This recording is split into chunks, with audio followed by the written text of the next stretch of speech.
Welcome to this video lecture.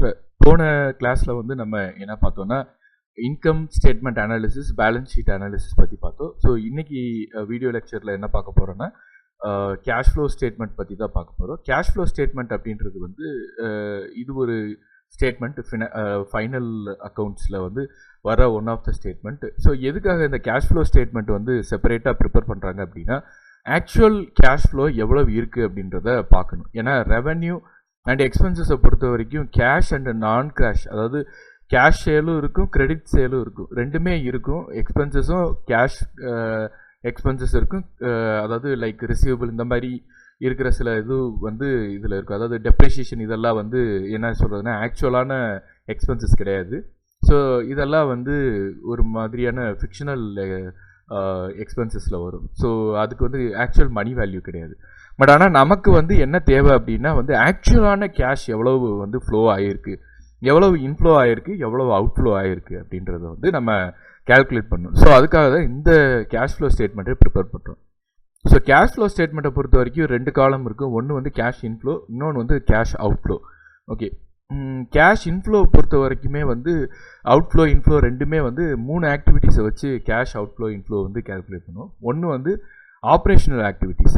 So இந்த operational activities அப்படின்றது வந்து என்னென்னா லைக் ப்ரொடக்ஷன் பண்ணி நம்மளோட ரெவென்யூலேருந்து எக்ஸ்பென்சஸை வந்து நம்ம டிடக்ட் பண்ணுற அதுதான், அதுலேருந்து வர்ற கேஷஸ் வந்து நம்ம வந்து அதுலேருந்து வர கேஷ் வந்து ஆப்ரேஷனல் ஆக்டிவிட்டீஸ் அப்படின்னு சொல்லுவோம். Cash flow from operational activities. So inflow எவ்வளோ வந்திருக்கு, அவுட்ஃப்ளோ எவ்வளோ போயிருக்கு, ஸோ அதுலேருந்து வர்ற அமௌண்ட்டை வந்து இந்த பேலன்ஸ் அமௌண்ட்டை வந்து cash flow from operational activities. So first ஒன்று முடிஞ்சு. அடுத்து இன்வெஸ்ட்மெண்ட் ஆக்டிவிட்டீஸ். ஸோ எல்லா கம்பெனிஸுமே வந்து என்ன பண்ணியிருப்பாங்கன்னா ஏதாவது ஒரு இன்வெஸ்ட்மெண்ட் வந்து பண்ணியிருப்பாங்க, வேறு ஒரு கம்பெனிலேயோ இல்லை வேறு ஒரு ஃபண்டுலேயோ இதுலேயோ வந்து இன்வெஸ்ட் பண்ணியிருப்பாங்க ஒரு இன்ஸ்ட்ருமெண்ட்டில். ஸோ அதுலேருந்து அந்த இன்வெஸ்ட்மெண்ட்லேருந்து வர்ற கேபிட்டல் கெயினாக இருக்கட்டும், இல்லை டிவிடெண்ட்டாக இருக்கட்டும், இல்லைன்னா வந்து இன்ட்ரெஸ்ட்டாக இருக்கட்டும், அதுலேருந்து வர்ற அந்த கேஷ் வந்து லைக் ப்ளஸ் அண்ட் மைனஸ் இருக்குது. ஸோ டேக்ஸை டிடக்ட் பண்ணிவிட்டு அதில் வர்ற இன்கம்மை வந்து ஆட் பண்ணோன்னா அதில் வர அந்த பேலன்ஸ் அமௌண்ட் வந்து என்ன பண்ணுறோன்னா investment activity, cash flow from investment activities. Then வந்து ஃபினான்ஷியல் ஆக்டிவிட்டீஸ். கம்பெனியோட ஃபினான்ஷியல் ஆக்டிவிட்டீஸ், எவ்வளோ ஃபண்டு உள்ளே வந்திருக்கு, அந்த ஃபண்டு கலெக்ட் பண்ணுறதுக்காக எவ்வளவு வந்து நம்ம காஸ்ட் இன்கர் பண்ணியிருக்கோம். ஒரு எக்ஸாம்பிளுக்கு capital fund like share rice பண்ணுறதுக்கு எவ்வளவு நம்ம ஸ்பெண்ட் பண்ணியிருக்கோம், அண்ட் பாண்ட் ரைஸ் பண்ணுறதுக்கு எவ்வளோ எக்ஸ்பென்சஸ் பண்ணியிருக்கோம். ஸோ இந்த ஃபினான்ஷியல் ஆக்டிவிட்டீஸில் நமக்கு எவ்வளவு இன்கம் வந்திருக்கு, எவ்வளவு எக்ஸ்பென்சஸ் வந்து செலவாயிருக்கு அப்படின்ற மாதிரி ஒரு கம்பெனியோட ஃபினான்ஷியல் ஆக்டிவிட்டி வந்து நம்ம கேல்குலேட் பண்ணுறது cash flow from financial activities. So இப்போ டோட்டலாக வந்து 3 ஹெட்டிங்கில் வந்து 3 ஆக்டிவிட்டீஸ்லேருந்து ஒரு கம்பெனியில் கேஷ் ஃப்ளோ வரும்.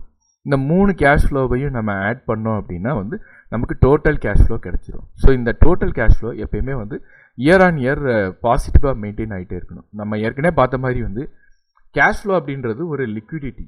ஸோ கேஷ் ஃப்ளோவை பொறுத்த வரைக்கும் லிக்விட் அசெட் வந்து எப்பயுமே வந்து ரொம்ப ஹையராகவும் இருக்கக்கூடாது, ரொம்ப லோவராகவும் இருக்கக்கூடாது. இப்போ ஹையராக இருந்துச்சுன்னா அதுக்கான கான்சிக்வன்சஸ் என்ன அப்படின்னு பார்த்தீங்கன்னா, ஹையராக இருக்கும்போது ஒரு கம்பெனிக்கு ப்ராஃபிட்டபிலிட்டி இருக்காது. ஏன்னா இன்வெஸ்ட்மெண்ட் பண்ணாமல் அதை அப்படியே லிக்விட் கேஷாக வச்சுருக்கனால. இப்போ லோவராக இருக்குது அப்படின்னா, ரொம்ப லோவராக இருக்குது, ரெக்வயர்டு அமௌண்ட்டை விட லோவராக இருக்குது அப்படின்னா திடீர்னு ஒரு கேபிட்டல் க்ரன்ச் ஏற்படுறதுக்கு வாய்ப்பு இருக்குது. அதாவது கம்பெனியால் டே டு டே எக்ஸ்பென்சஸே வந்து பார்த்துக்க முடியாது, எல்லாமே அசட் ஃபார்மில் இருக்கும். ஸோ அப்போ ஒரு இதுக்கு ரெண்டுக்கும் இடையில ரெக்வயர்டாக எவ்வளவு தேவைப்படுதோ அந்த அமௌண்ட்டை தான் ஆப்டிமம் அமௌண்ட்டு அப்படின்னு சொல்லுவோம். அந்த அமௌண்ட்டில் வந்து மெயின்டைன் பண்ணணும். அந்த அமௌண்ட்டில் மெயின்டைன் ஆகுதா, இல்லை இதில் எதுவும் வந்து ரொம்ப ஹையாவோ ரொம்ப லோவாக இருக்குது அப்படின்ற மாதிரி இருக்கான்றதை அனாலிசிஸ் பண்ணணும். ஸோ இதுதான் வந்து cash flow statement analysis. So next video லெக்சரில் வந்து நம்ம ஃபினான்ஷியல் ரேஷியோ அனாலிசிஸ், என்னென்ன ரேஷியோஸ் இருக்குது, அதில் வந்து என்னென்ன இன்டர்பிரிட்டேஷன் பண்ணலாம் அப்படின்றத பற்றி நம்ம பார்ப்போம். ஓகே, தேங்க்யூ, பாய்.